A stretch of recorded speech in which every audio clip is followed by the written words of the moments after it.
lob. Big time two-hand slam by Hunter Dickinson. Kansas is the 2023 WNIT champions. This is the Jayhawker Podcast, presented by the University of Kansas Health System.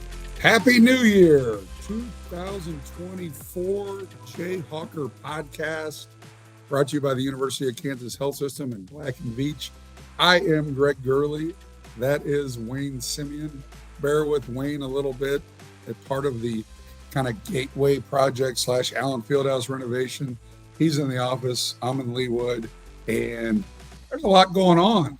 Progress everywhere, man. Progress everywhere. Only rightfully so. The last episode we did, it was in Coach Leipold's office with the backdrop of demoed Kansas David Booth Memorial Stadium, which has changed significantly since then. Guess what? We got a bunch of construction going on over here in the Wagnon Center that's connected to Allen Fieldhouse. So lots of progress happening all over the place. Yeah, so those of you who had been to Wagnon before, there's that big blue spiral staircase that takes you upstairs to Wayne's office, to Travis, our academic support, basketball offices, everything. That's all getting a big-time facelift along with Allen, the guts of Allen Fieldhouse after the season, scoreboards, jumbotrons, lights, speakers, hospitality areas. So there's a lot of noise around Allen Fieldhouse. And even more noise around David Booth Memorial Stadium. I drive by it all the time, and I'll stop there in that upper parking lot by the indoor and take video and send it to some donors that have made gifts or about to make gifts, and just to remind them about the progress. Some that live outside of the area and just kind of want to see it. There's also a live cam where you can watch the destruction and the excavation firsthand live. So that's pretty cool too. But I don't know if you wondered this, and I'm sure there's a really good answer, but have you noticed when the bulldozers are knocking concrete down, they always have like a fire hose on it? Yeah. Obviously that's some sort of fire hazard, but I've never seen that before. Yeah. Maybe I'm going to sound dumb. I could be wrong. I don't know if it's particularly for like fires. I think it might be to keep the dust down. Because all the debris and the rubble coming down. Hopefully we're trying to be nice to our neighbors. Kind of the typical excuse the mess sign that you think about when buildings are getting renovated that you got to live in. I think that's a goodwill gesture to try to keep the mess down for the neighboring communities there. Maybe we should get Brad Noctegal or Casey Cook or Jason Ramirez or one of those guys on there, and they can give us that answer. But I hadn't thought of that one. But it's a pretty good. Hey, they won't let me work an excavator, but you know what? Give me the fire hose. I'll work the fire hose, man. That looks like fun. Maybe not now when it's 36 degrees outside, but if we catch a warm day, maybe I'll get out there and work the hose. Have you asked to work one of the bulldozers? The excavator, huge liability. Huge liability. Would be cool. Well, maybe you're not asking the right guy. Oh. You got access to that? No. I just always know in any situation, there's always someone that can, make the decision that will make you happy, like a little child that wants to get on the bulldozer and work it. It sounds fun. I'm not making fun of you at all. I think that actually sounds very enjoyable. So, guaranteed rate bowl champ, Kansas Jayhawks return from the desert, go down there and just a wild game. I don't know. It's kind of weird with 49 points scored. There really wasn't any flow. That's obviously been well documented. If you watched the game, if you were there, there were more flags than there were anything else. But to win a game by 13 in a game like that was called the way it was, I think only speaks to how good we are and how good we're building to be next year with so many guys back on offense. There's been news since the bowl game. There's been a couple of defections through the transfer portal, but there's also been some big names that have said they're sticking. That's Devin Neal. We already know about Jalen Daniels. And then yesterday, Kobe Bryant made the big announcement that he was coming back. So obviously in this modern era of college football, college athletics in general. You're going to have people that leave. You're going to have people that stay. And then we're going to welcome a whole new crop of high schoolers and transfer portal guys. Yeah, we talked about a good game. Man, I want to start with the great environment as both you and I were there in Phoenix with our families. It was 100% KU territory down there. I mean, so impressive. And I think we had a little bit of an expectation that we were going to have at least a solid showing, right, over the holiday break and having a good, alumni and donor base there. I was actually surprised. I mean, think about this. I think there were 3 pregame events going on. All 3 sold out. Like ain't no seats, standing room only for pregame festivities.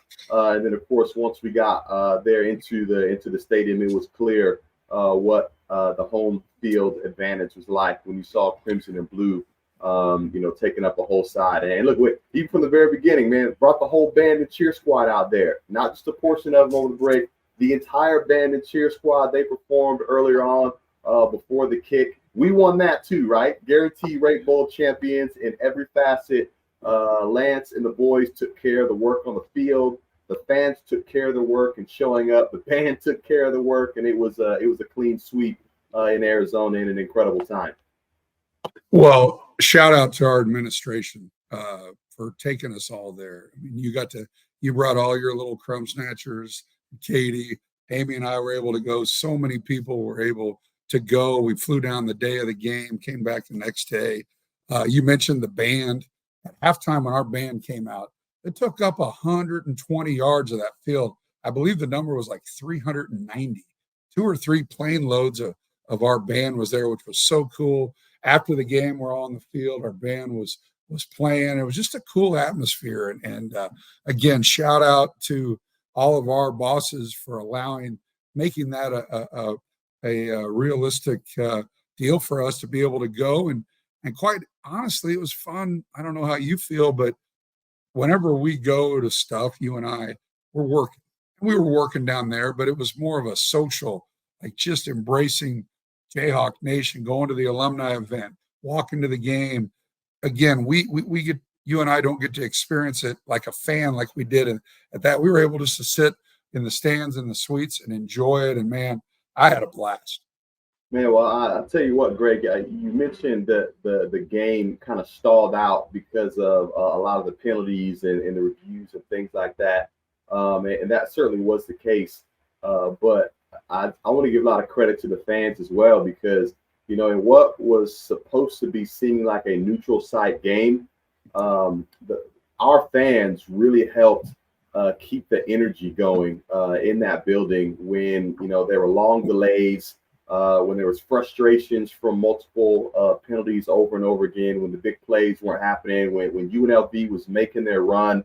And so that was really, really impressive to be able to see there and to see everyone step up there to that role. But not only that, I mean, talk about the historic performance that we saw by Jason Bean right there, man. 6 thrown touchdowns. One that could have got left out there as well. I mean, which could have been not a record tying, but a record shattering type performance. And of course, who can think of a better kid, a better story, a better narrative, a better way to go out than a guy who a year earlier had the game-winning play, missed the pass in the back of the end zone at the AutoZone Livery Bowl, and then came back, battled adversity, battled through injury, battled through losing the starting spot, and then coming all the way back and leading us into victory on national TV. I mean, just what an incredible story. And, of course, there's so many other players that contributed in a big-time way. Our receiving core was unreal. Devin Neal was steady. But, man, Jason Bean, what an awesome, historic, and iconic performance. And I'm not sure we've seen many better in a bowl setting in a Jayhawk uniform. Yeah, and like you said, the crowd was amazing. I'd probably give it an 80-20 if you look at it as a percentage. Our fan base just covered that whole – our sideline was all blue. It was awesome. And there was a smattering of red, and 80-20 might be low. So our fan base showed up. 26,478 came to that game, so a really good attendance. To run through some of the numbers, you mentioned Jason Bean, 6 touchdowns, 449 yards passing. Luke Grimm, 160 yards receiving on 4 catches for 3 touchdowns. Lawrence Arnold with a couple of the most amazing catches. I was watching NFL yesterday. They did the "You Got Mossed." It was the final one. The one in the corner of the end zone was Randy Moss's favorite. He had 132 yards receiving and also had 3 touchdowns. Kenny Logan is a guy we should mention.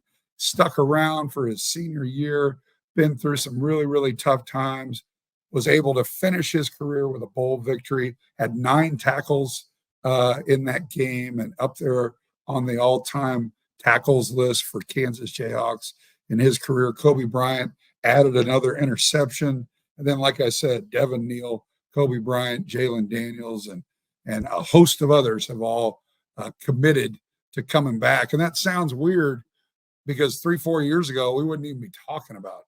Because it'd be more of an outlier if somebody transferred. But now it is a daily, if not an hourly thing when you're just looking at your phones like, oh boy, who's next? Who's next? But I think these last 3 years with Lance and some of these guys that have been with them 3 years, 2 years, whatever, they see it. They feel it.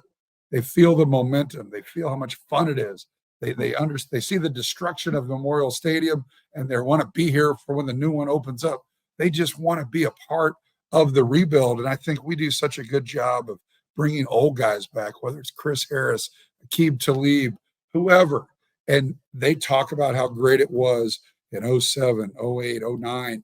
And these guys absorb that and are like, all right, I want to be a part of this because in 15 years, in 20 years after I play in the NFL, I want to come back and be put on a freaking throne and be carried around this place. And some of these guys deserve that. And just so happy for that entire program, players, coaches, staff, whatever.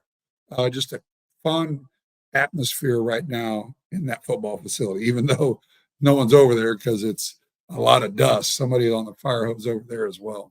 Yeah, man, how impressive is it, those numbers that you mentioned, especially those guys on the offensive side of football? You could probably transpose a few of those guys and their performances from that bowl game, and they would end up being MVPs in other bowls. Like, you know, clearly Jason Bean was the offensive MVP in ours with the 6 touchdowns thrown, but I mean, those other guys had some pretty big time performances as well. And I just want to tip the hat just to the whole team in general. You know, number one, it's tough. Bowl-wise, I can only imagine, obviously, hadn't played in that type of environment. Staying sharp, staying ready in between the end of the season and then also coming up into that bowl game. But think about who wasn't there. Andy Kortenecki wasn't there. Jeremiah Booker wasn't there. Dom Cooney wasn't. I mean, we had some significant starters and contributors, coaches that weren't there. Yeah. We had some guys be next man up. All right, not let that be a deterrent, not let that shake confidence, not let that distract from the mission. And we had guys step up and show up, which was just as impressive as some of those individual offensive performances that you mentioned. And so, man, I'm glad you. Feel good. I'm glad you brought that up. I'm glad you brought that up about guys that weren't there and coaches that weren't there, because obviously Andy Koltenecki, who's a great friend of ours, we're happy for him. He's at Penn State. Everyone's worried about, hey, who's going to call the plays? And Coach Dombrowski did an amazing job. We got Coach Grimes coming in to take over those offensive duties. So when you're on a roll, getting really good guys to come work for, I mean, right now, Lance Leipold is the talk, maybe not of all of college football because of, you know, we're talking Michigan, we're talking, you know, the CFP last night, all that. But at this juncture right now, people want to come work with Lance. They want to be a part of this. And he's proven over the 3 years that he's been here that he knows how to rebuild and retool. And you know, just like when we were with him last week or 2 weeks ago, it's changed. Like, you're no longer just a football coach. You're a general manager. You're a manager of egos. You're doing so many other things that you didn't used to have to do. I mean, I can't imagine Alabama right now, how Nick, you know, crusty Nick Saban, what he, you know, how he deals with all this, because you can tell he's a football guy and he don't want to deal with guys coming into his office telling him, hey, I need X for this and Y for that. But it's reality. And the guys that embrace it and the guys that excel at it are the ones that are going to succeed. Yeah, and I think we got one that we can hang our hat on and certainly continue to succeed moving forward with all the momentum that Kansas football has. So, yesterday, earlier this week was the Michigan game, and now we can finally close the book on Texas and Oklahoma after Texas falls to the Washington Huskies, and they are now officially done with football in the Big 12. So, bye-bye. Actually was kind of rooting for him last night, simply because of the Big 12 is simply a Big 12 deal. That's all it was. There's no heart of thinking about, I want Texas to win, but if that's our guy, I kind of rolled with them. But then out of both sides of my mouth, the next day I'm saying, bye-bye. And, now I'm excited about the teams that are coming in. I don't know how much you watched it, but if you watched Arizona and Kansas a couple of years ago were kind of pretty similar programs. Yeah. Barely, 1-0, 1-1, whatever. And here's an interesting thing that I thought about, and this is, you remember our previous administration hired Les Miles, and when asked about who some of the other candidates were that he interviewed, one of which he had trouble remembering, was Jed Fish. And do you know who Jed Fish is? Football He's coach. the coach at Arizona. Yeah. He's coach at Arizona, and has done an amazing job. And now as you look to the new Big 12, who are we talking about? Kansas, Arizona, Utah, Colorado, obviously everyone talks about. Obviously K-State, but we got a great opportunity as we move into the brand new Big 12. It used to kind of be, as bad as we were, there was a fight to the middle. It ain't the fight to the middle anymore. It's a fight for the top. No Texas, no Oklahoma.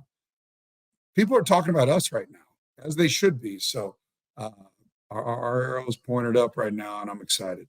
Well, I love all things Arizona. Obviously, our time there in general. I like to hit down there with the boys after basketball season for a little R&R.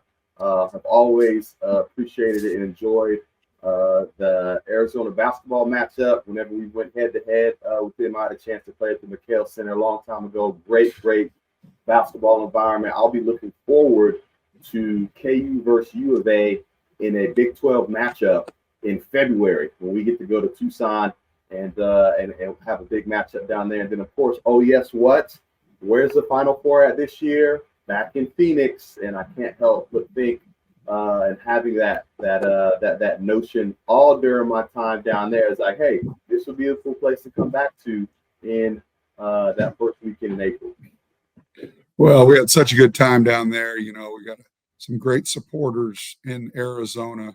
The Horsch family and Sue and John Sikora and John Horsch were able to hang out with them after they've done some incredible things for University of Kansas. Plus, all of our big donors came to that game, and there's just support all over the place, and it's just fun to be a part of right now. We just almost kind of didn't know what we were missing. That decade long of not even sniffing a bowl, but now back to back. And we finally get in the win column, first bowl win since 2008. So, hey, it's the guaranteed rate bowl. And we watched the Rose Bowl last night. I get it. But it's called steps.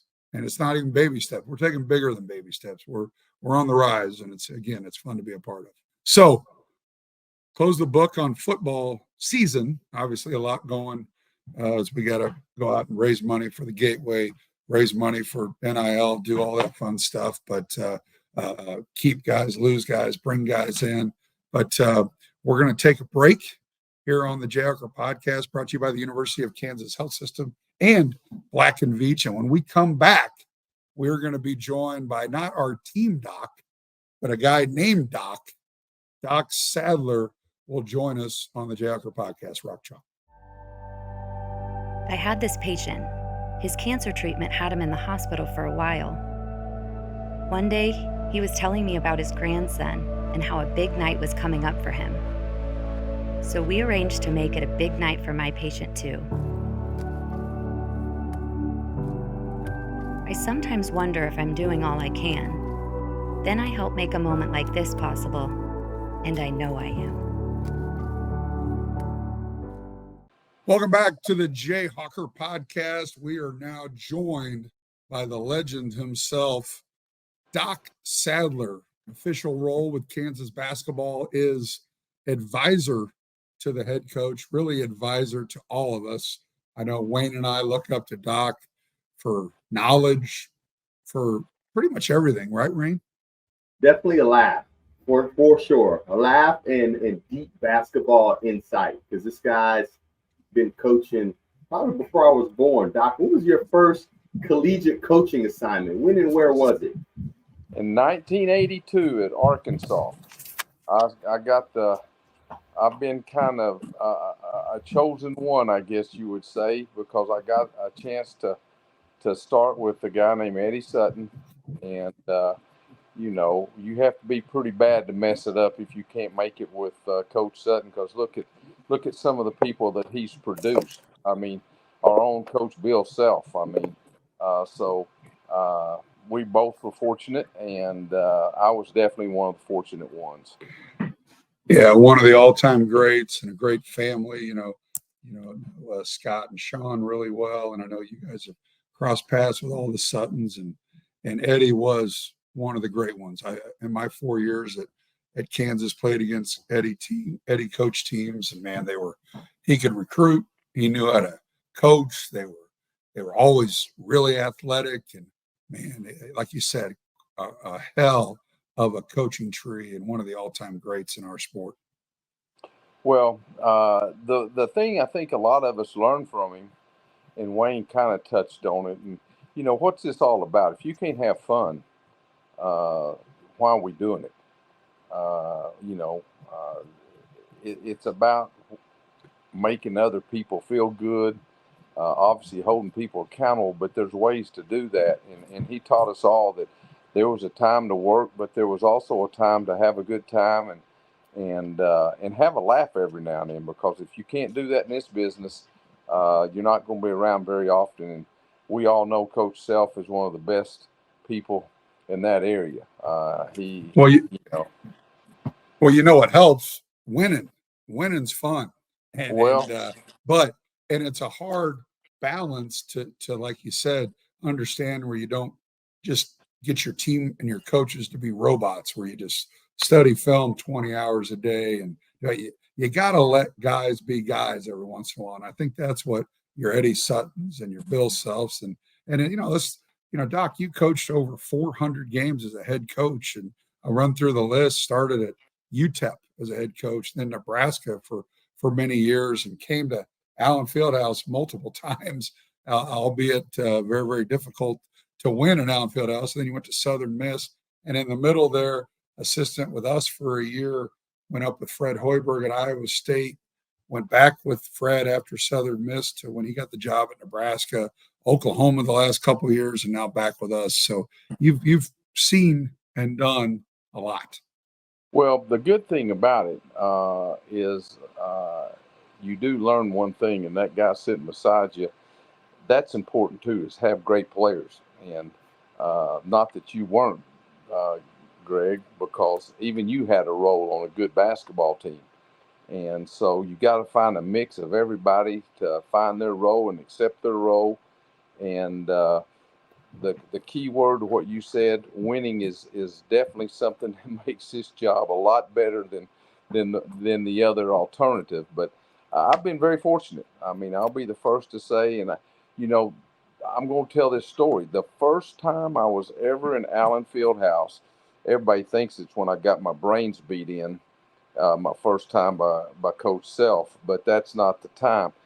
I was a freshman in college in 1979, and I came up to an NCAA tournament game, and in that NCAA tournament, there were 4 teams playing, and one of them was Arkansas, but they played the first game. In the second game, I weaseled my way down, which you guys can see me doing it because there wasn't many people left in the gym for the second game. So I just sat down there on the floor where the photographers are at, and there was a guy that was playing in the second game by the name of Larry Bird. And that's the first time I ever saw Larry Bird play, and it was also the first time I was in Allen Fieldhouse. And, being a basketball junkie, the next time I was in this facility, it did not treat me very well. Well, Coach, that's a great story. And as you think about all the different experiences that you've had in your well-decorated coaching career, what is it that sets Kansas apart? What is it that sets Coach Self apart to be able to accomplish all the things that have taken place here that have drawn you to want to be a part of it, to contribute to it in a very important way more than one time? Well, I think the biggest contribution I make is getting out of the way and staying out of the way and understanding that. But every game that before the game starts and you stand down there on that baseline and they're introducing the starting lineups, and no matter who you play and no matter what time it is, no matter what the weather is outside, you just look around and say, wow, this place is packed. And to know that something and people actually care that much, there's not another program in the country that has that. I don't care. You can talk about Kentucky, you can talk about Duke, you can talk about Carolina. I've been to all of them, and unless it's a big game, they don't have what we have every single game. And I hope it never comes to this, but I hope that we never lose that, because that's very, very special, and people can get comfortable and not really realize that this isn't the way it is anywhere else. And so that's really, really the not the one thing, but one of the things that I really probably didn't realize it, because all the places I've been, it wasn't that way. But once you get here, every single game is full. The other thing is just being around good people. I don't think obviously Coach Self's he's got it figured out. I mean, he's got the model figured out, and for the most part, all of us are here because he knows us. But I don't want to say good people, but he does know that we understand the history and how important it is, and I've never seen a guy that doesn't want to jeopardize or devalue any of the traditions that a place has, and that makes it special also. Well, I'm glad you brought it up, because there's no other place like it, and I think we do take it for granted. I think our fans take it for granted. I think I take it for granted when we're playing Washburn in October and there's 16,300 people in there. That doesn't happen anywhere. That doesn't happen at Duke. It doesn't happen at Kentucky. It just doesn't happen. And our fan base is incredible. They're very greedy. Not winning 28 games a year will upset them, but that's kind of what makes it so special, is that you want to be associated with a place where, winning 20 games isn't the benchmark. Winning 20 games is a down year. And that's Kansas math. That's Kansas basketball. And we just don't know how good we got it. And I hope we continue to think like that, because that means that it's never going to fall off. Well, again, with the players, all the things that you and Wayne and everybody else in the athletic department, all the tools that you give Coach and you give this program, everybody comes to work each and every day, not asking, gosh, we got to do this. The question that's asked is, how do we make this place better than what it already is? And that's hard to do. A lot of people could get comfortable and just show up and take a paycheck. That's not what the people here at Kansas in the athletic department do. That's unique. And I was in a program before that people got as you mentioned, comfortable with football. And now they've been 6 or 7 years that they haven't even been to a bowl game. And that's how quick it can fall. But because of people like yourself and other people in this athletics department that come to work, say, what can we do to help? That's what makes this unique. Hey, Wayne, if Doc's video wasn't up there and he was just talking, his voice, his accent, who does it remind you of? That's it. He's got a little bit of a Roy Williams twang to it, right? With the with the southern accent. He said youngsters or program. He said program. I can promise you this. I'll take that as a compliment. I'm not for sure Coach Williams would. I was listening to it. I was just like, man, this is just like you had 2 years with Coach Williams and 2 years with Coach Self. Wait. Doc, I really appreciate what you mentioned there about coaching tree. Obviously, we have an elite one here at Kansas. You think about what Carolina's been able to do, and Dean Smith is coming out his coaching tree. Eddie Sutton is probably certainly one of the more undervalued, underrated coaching trees out there. With both you and Coach Self coming from that tree, what are some things that you can see in Coach Self and even in your own coaching philosophy now that are still relevant and applicable today? And then what are some things that you or even you see a guy like Coach Self having to go out and to develop as the game of basketball has evolved? Obviously I haven't had the success that Coach Self has had, but this is what I don't think people really, really understand about his situation. I mean, what he has done, not just in the last 20 years that he's been here. I mean, even when he was at Illinois and Tulsa, to have that kind of success and still be able to go to the practice court each and every day to be focused on the little things, that's hard. I mean, it's not like it's his first or second year when you guys played for him, where he showed up and worked every single day and you guys practiced 3.5 hours a day. I mean, he's still doing this 20 years later. And the thing that I learned through all those people, Coach Self, Coach Sutton, if you forget about the little things, then the big things aren't going to happen. But you've got to be very, very disciplined to continue each and every day. If you guys have the luxury of watching us practice, they can be boring practices because you're doing the same thing each and every day. But you're doing the same things each and every day, and those are the little things that make the big things work. And if you're not careful, you could take a shortcut today and say, well, let's don't work on this, let's don't work on that. And if you were to do that, you probably have some failures along the way. So that's what impresses me the most, is how each and every day he continues to make sure that we stay focused on the small things.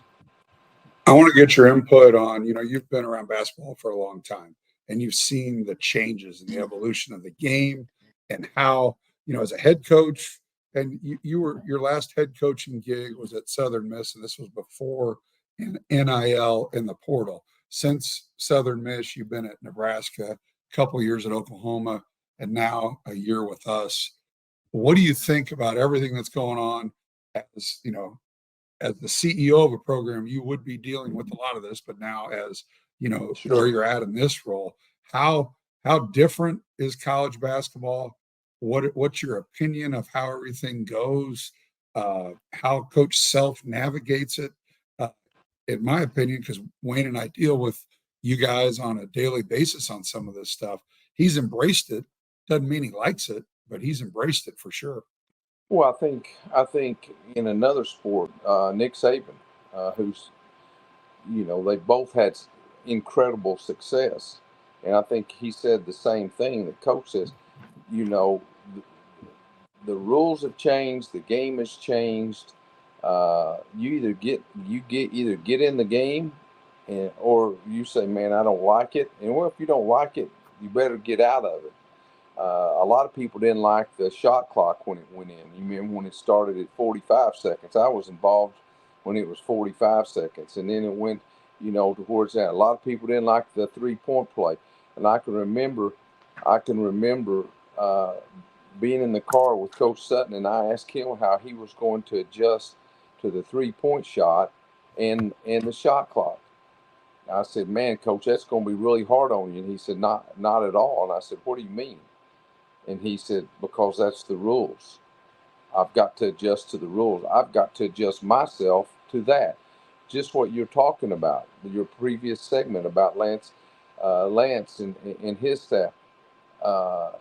If they're going to continue to have success, the rules that change, you got to adapt to them. And you mentioned it, and Coach Self, I remember talking to him about it last spring. I said, "Man, I bet you hate this." And he said, "As a matter of fact, I love it."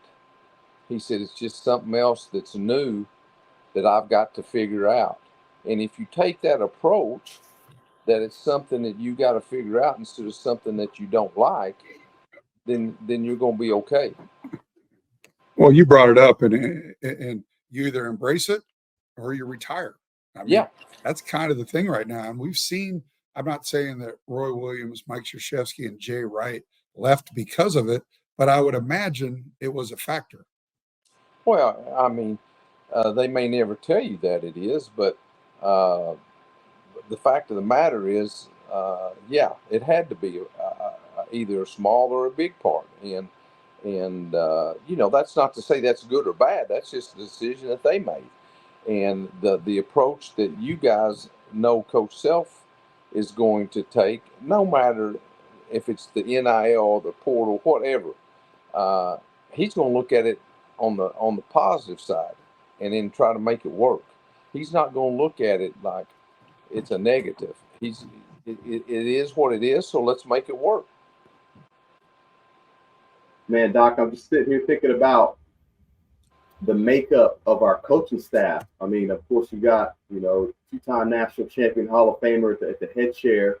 Then we got Curtis Townsend, who's been here 19 years with Coach for both those national championships. You got Norm Roberts, former head coach, Joe Dooley, former head coach, you, former head coach. You got Fred Quarterbaum, coached at North Carolina and Notre Dame, Iowa State. Got Jeremy Case, one of the hottest young up-and-coming assistant coaches in all of college basketball. What do you think about the general makeup of our coaching staff and how you guys complement each other to help continue to move this program forward to championship heights? Well, you guys have been around a lot of staffs. You were recruited by a lot of different staffs. I think that's one of the most positive things about this place is everybody's comfortable with who they are. They're not trying to get in that next seat, scoot somebody out of their seat. They're just happy, and they know what Coach wants, and everything. And Coach really sets the room unbelievable. Everybody's got an opinion. When we sit around the table, it's not just coaches. It's just not coach's opinion, and nobody else's matters. He is great at making you feel like, just like he's great at making the players feel like, and just like he's great at making you guys feel like that you're a part of the program. And the reason he makes you feel that way is because you are. And you can get that vibe. That's why everybody wants to coach for him. That's why people like to go to work for him each and every day, even though you guys don't directly answer to him. You guys go to work every day. Man, how can I make that program better? How can I do something different? And that's because Coach Self has that ability to make you feel like you are a part of the program. Well, I think they both kind of mirror each other. You brought up all the staff, and nobody's really bucking for the head coach job. Everybody kind of knows their role, and that's the same way with the team. Great teams doesn't have 7 superstars. You got to have role players. You got to have guys that have experience. You got to have glue guys.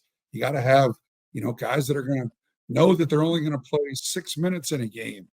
KJ Adams, who played 28 seconds in the national championship game, and he was ecstatic about that. So I think our coaching staff and our team all kind of led by Bill Self, convinces you guys that there's a role for everybody and does the same with our team? Well, I think, and to sit here and talk about Coach the way we are, I think is because it's easy. But you're around him so much, and I don't care if it's the person that's sitting outside the locker room when you're going in or out, or if it's the person that's sitting out at the receptionist desk, or a manager. Everybody's important, and he makes everybody feel like they're important. And it's just the way he greets them, knows their name. Uh, it's just, it's not that way everywhere. It's not that way everywhere. Sometimes during my post-game radio interviews with him, I don't feel like he feels like I'm that important. You're in there. You are able to see the inner workings of that great entertainment. Maybe let the Jacker podcaster people know just how difficult of a situation that is, and sometimes maybe not making Greg Gurley feel that important. Well, I'm gonna break, like da da da da da da, breaking news. That post game interview is really the reason I wanted to come back, because I mean, that is, people don't really realize the beating before he ever starts that Greg Gurley takes. I mean, from either what he's wearing, and he may be wearing the same thing that we're wearing, but he's still gonna get beat up on that. Uh, it is, again. It is a sight to be seen, because as the interview is going on most of the time. Now, there's been a few times that we're all sitting around there like, we ain't gonna say nothing. But thank God we don't have many of those, because we win. But for the most part, we're in there eating popcorn, throwing popcorn at Gurley, trying to. Oh, what's the first question going to be? Well, Yeah. Coach, good game tonight. Uh, you know, uh, but it is fun, and that's what I'm talking about. I mean, if you can't laugh at yourself with this group, ooh, you'd be in for a hard day, because You wouldn't be around. You wouldn't be around very no, long. you're gonna go home with your lower lip low. Well, this is a Jacker podcast. Our guest is Doc Sadler, and just brings so much joy and knowledge to our program. And when Wayne and I were talking yesterday, we are like, it's time to get a coach on, and Doc will be just a perfect fit personality wise, just kind of Southern drawl, whatever you want to call it. So we're so happy that you're back. Wayne and I both, whenever we come into the office, you always walk into Coach Sells' office. There's Doc sitting over there in the conference room. And Yeah. what does he always say when you walk in? I'm kind of stuck in the corner like I was in the first and second grade. They say you What do always you go get? back to your roots. They always put the kid that talked too much over in the corner, and that's kind Hey, of that's where I'm at a now. little nicer of a corner you got there over Well, there, man. You got I have moved up, haven't I? I mean, Nice. rightfully What so. was your first office like at Arkansas or UTEP? oh my goodness, I was actually my first office at UTEP was in a bathroom that I had to have the toilet tore out and the sink tore out to put a desk in. That was my first desk at UTEP. Oof. So, because Coach Haskins never went to the office, he didn't care about an office. So, but hey, it's all good. It all worked out.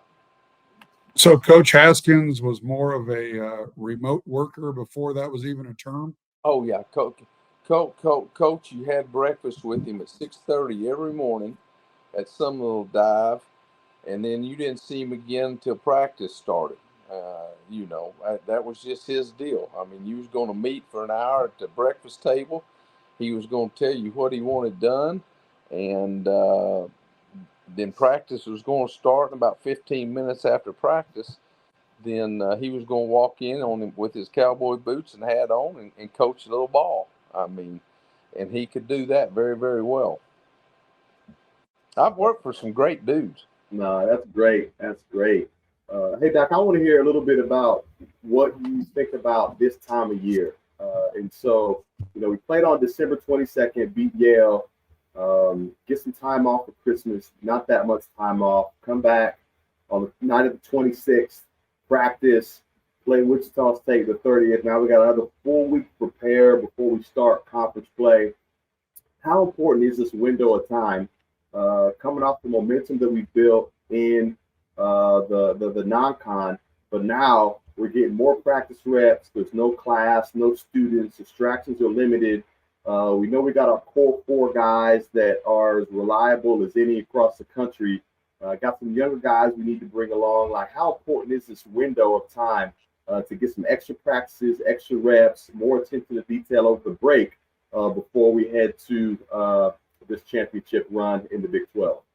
Wayne, actually, it's probably a little different this year than it is most years because of our numbers. We don't have the big numbers. If you guys can remember, only people that dreaded and hated the breaks were players, because that means you were going to be in the gym 5 and 6 hours a day. And with this particular basketball team, it's funny because you asked that question, because again, Coach Self's used to doing it one way for about 35, 40 years, however long he's been doing it. And it's been just what you said. Okay, guys, let's go. And you all know Coach's favorite. All right, we're going to go an hour, like yesterday. We're going to go an hour and 10 minutes. We're going to go an hour and 10 minutes, and before you know it, yeah, that was the way it always used to be. And, then it was going to be, all right, y'all go get something to eat, and we'll see you back here at 2 o'clock. Because this was a time that coaches knew that was going to be the last time that they could actually grind and try to get better. Well, we're still grinding that one practice this year, but because the 4 guys that we have are having to play so many minutes. But the other issue, Wayne, is you come to practice, we don't have that many bodies. What do we got? 9, 10 guys on scholarship? Yeah, 9 scholarship guys. I mean, so they're practicing the whole time. So this year's been a little different. We're only going once a day. But depending on, he's got his things that we've got to get better at. And if that takes place in 2 hours, then we're going to practice 2 hours. If that takes 3 hours, today was a day that, was rather long. But he was able to get the things done that he wanted to get done. So, but, the numbers are down all across college basketball now, and you guys needed to play in this era.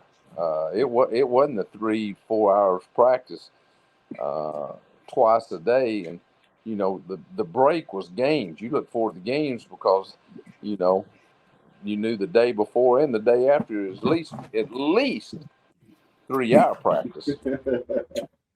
Yeah, and God forbid you lose, and then you throw a 2-hour film session on there. Well, I mean, I was third year. Go ahead. They got beat one year, and I can't ever remember. It either was by DePaul or Temple, the year they won the national championship. Do y'all remember? In 08, they got beat. I think it was DePaul. Okay, it was DePaul. Well, you know who happened to be their next game? At Nebraska. And you know who my first game in the Big 12 was on a Monday night? It was Kansas. And we had a good team. We won, I think, 23, 24 games that year. And they came in there, and at halftime, I think it was 47-12 on the bad guys' side. And I asked him the next day, I called him, I said, God, Coach, are we that bad? And he said, no, you caught us at the wrong time, because DePaul beat us the last game. And he said, I've been killing them guys. And I told him that it wasn't going to let up until we won the next game. And, man, I don't know that they lost. They only lost 1 or 2 games after that. But, man, that was a long night. 47-12. I was waving a white towel.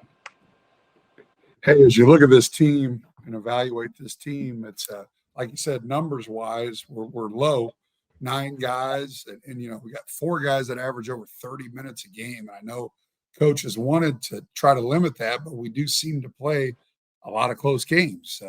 But how about up top when you look at a couple guys averaging over 18 points? It's the first time it's happened since Paul Pierce and Rafe LaFrenz did it back in 1997. Very top heavy, but talk about our top 4 and then talk about our next 4. Obviously, Hunter, KJ, Kevin, and DeJuan have been great. El Marco's starting to show some signs. We had Nick Timberlake the other day do some really nice things against Yale, kind of regressed against Wichita State, but that's when El Marco stepped up. That's when Furphy hit a couple shots after coming off some jet lag. So just give me a 101 on this year's team. Well, I think probably, guys, the thing I think that sticks out the most about this basketball team is that you've got 4 guys that, this is very unusual, that only care about winning.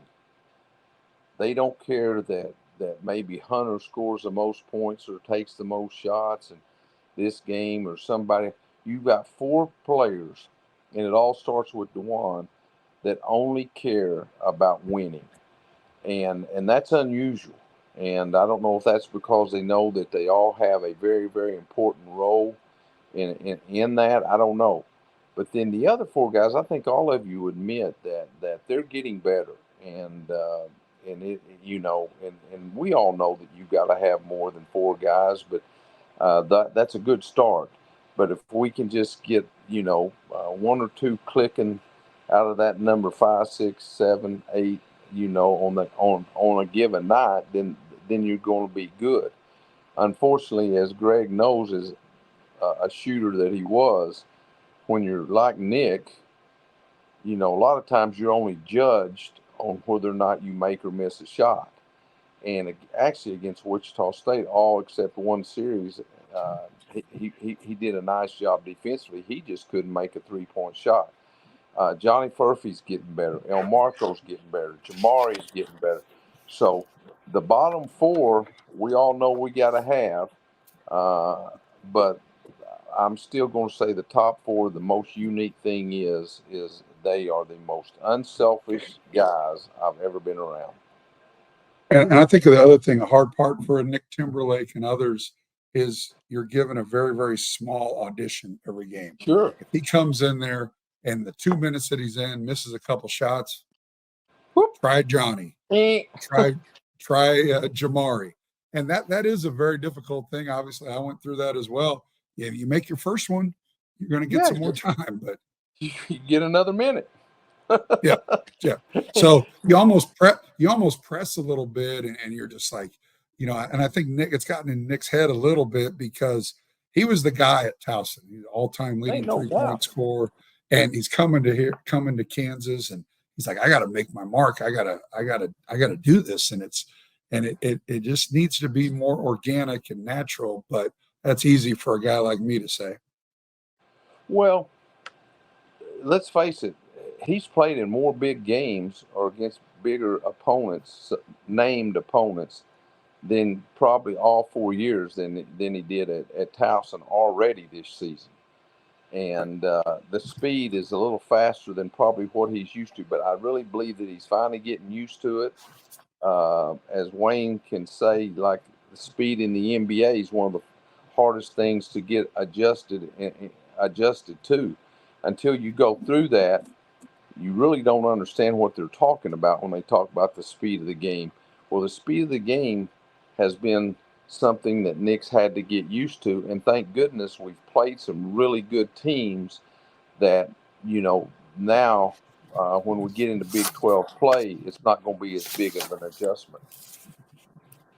Yeah, so true. I appreciate what you mentioned there, Coach, and I like to add another one to that: speed and space, because the faster the game is and the faster and longer the opponents are, it seems like the less space there is out there to be able to get out there and make a play. And I like what you said there about transitioning into the Big 12 Conference. Obviously, we've done an incredible job scheduling in a way that can help prepare us for that. But talk about the level of intensity that ratchets up in every conference play across the country as you're making that transition into that pace of play, those true road games, true rivalry games, Saturday, Monday type turnarounds. Talk about how things are just escalated when it comes to traditional conference play, let alone in the most difficult basketball conference in the country.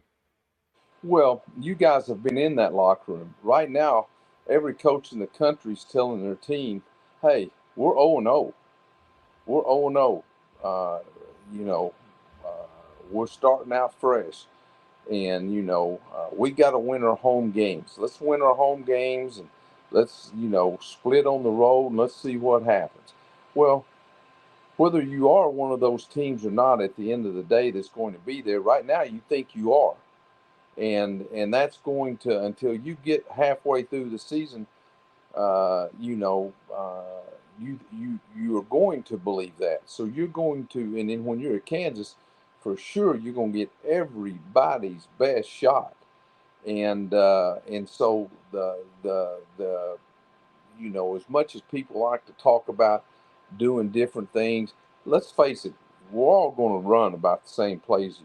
Why would Bill Self change? Everything he's ever done that's been successful for 20 years. So 90% of what we're going to do, everybody knows what we're going to do.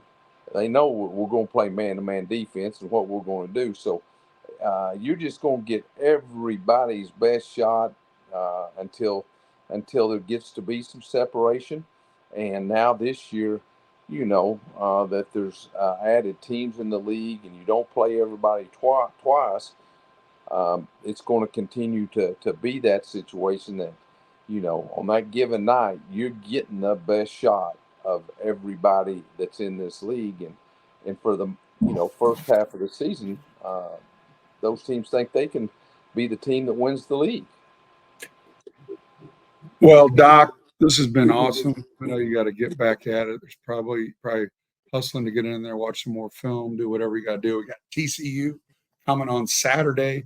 Then we go on our first road trip in the Big 12 to a new city, go down to Orlando to check out Central Florida, and then right back home with your old team that to me's kind of been, I mean, you obviously know more than I do, but I did not see Oklahoma coming like this. But, man, I watched them the other night. Granted, they lost to North Carolina, but they're good. They've got a good team.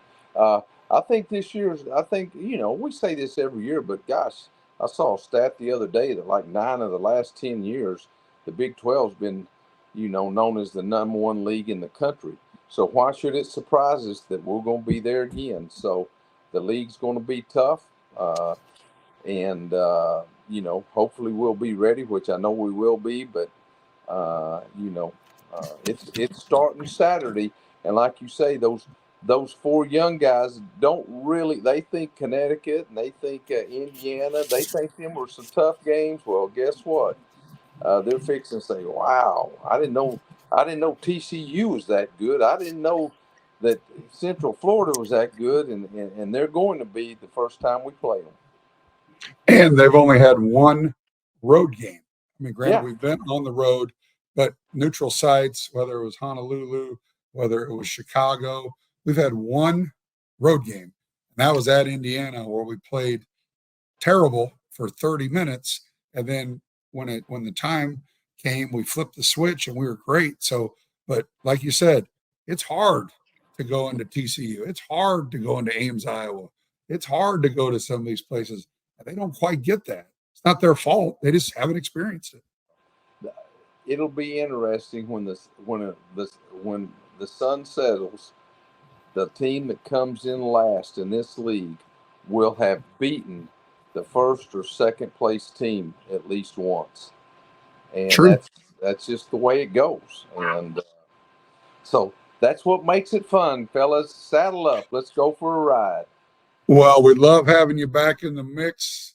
I love the fact that you're the advisor to all of us. Really, you're not just the advisor to the head coach. You drop knowledge on Wayne me every day, and I'm now dumber because of it. Yeah, the good thing Oh, is y'all know wait. not to listen. Y'all know not to listen. Right. No. All right, Hey, guys. Hey, thanks for having me. Happy New Year. Happy New Year. Yeah. Appreciate you. We'll see you All right, tomorrow. bub. All right, Wayne. See you, pal. All right, bud. How about that? One of the all-time, like, if you go around college basketball and talk about good guys, Doc Sadler's in the top 5, and love having him around. His humor, you go into that office and his feet are typically up, and he's just kind of hanging out watching the Golf Channel. And what does he always say when you walk into Doc's office? Hey, bud. Hey, pal. Hey, pal. But having Joe Dooley, having Doc Sadler, having Q, some former players like Brennan Bouchard and Brady Morningstar, and then obviously Jeremy Case, Curtis Townsend, Norm Roberts, the longevity and the continuity of our staff, you can't ignore it. And there's a reason that Bill Self has been so successful. A lot of it's because of him. There's no question about it, obviously. But having a support staff like he has around him, he'll admit it. This is not some crazy notion that I'm making right now. He'll admit it. Having good people around you makes you successful for a long time.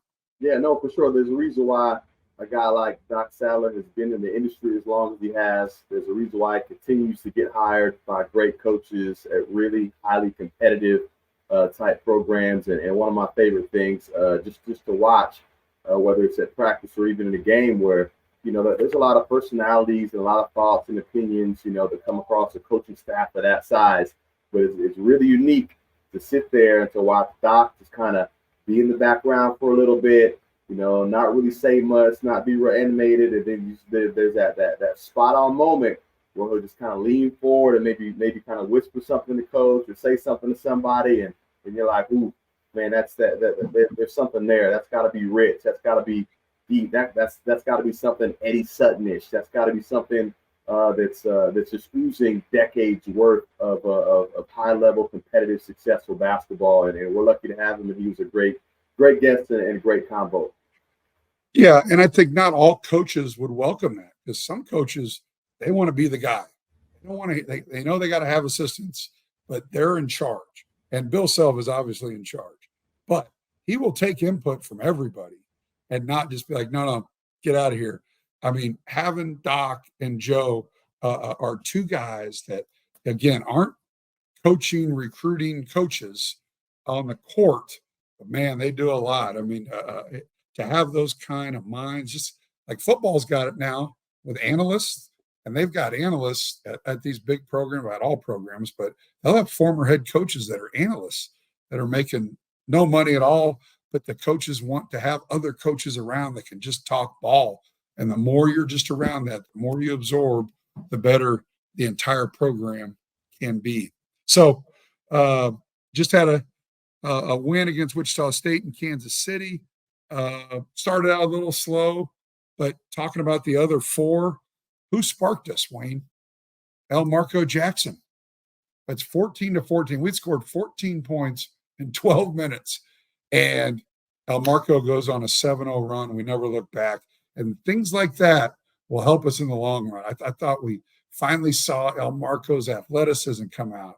He had a nice little manufactured layup. It was like a 1-on-3 break, and he just took it upon himself to score.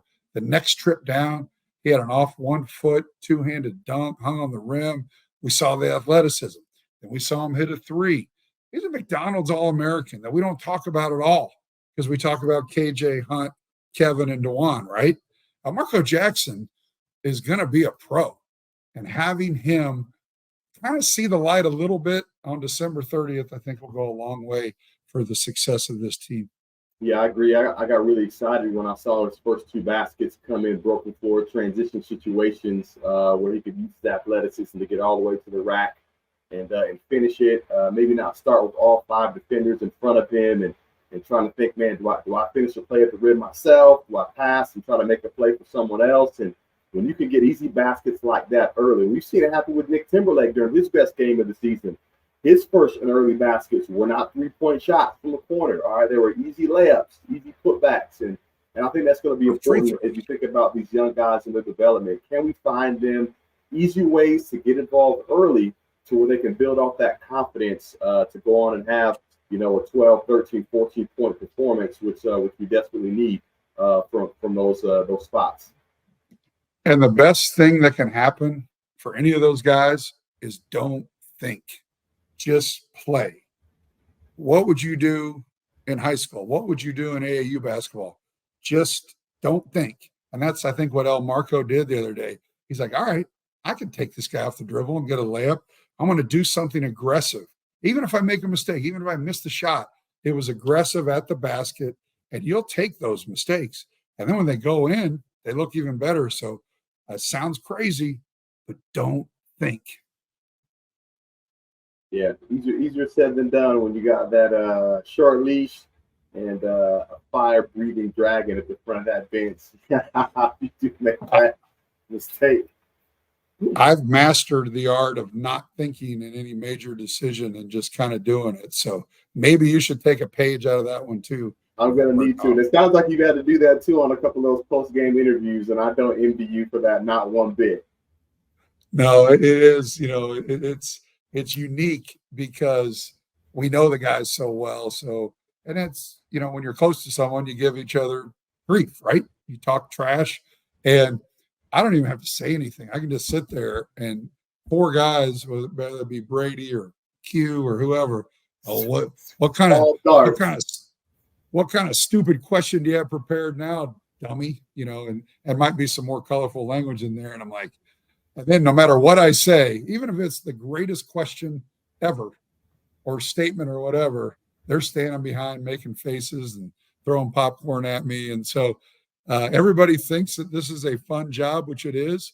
It is also, I tell you, sometimes I'll be like, we're losing. It looks like we're going to lose.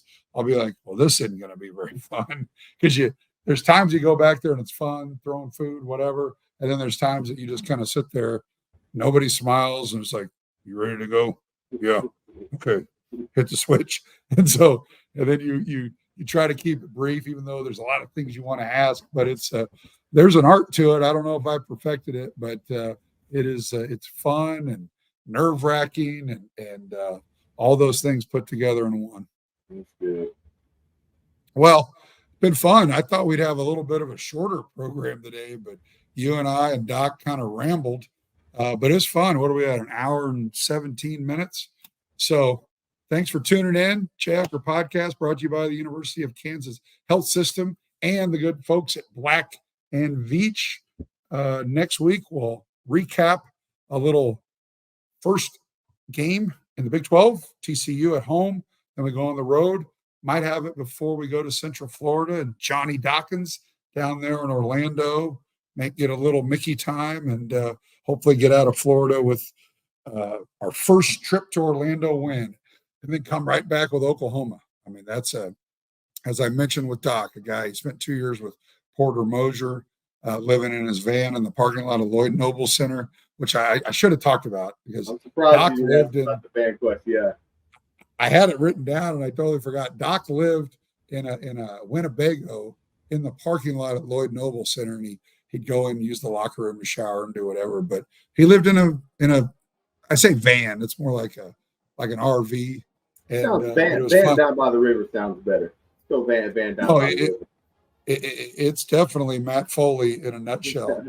But it was classic. We'd pull into Norman and we'd look over there in the parking lot. It's a huge parking lot at Lloyd Noble, and he called it the Dockster. But he sold the Dockster.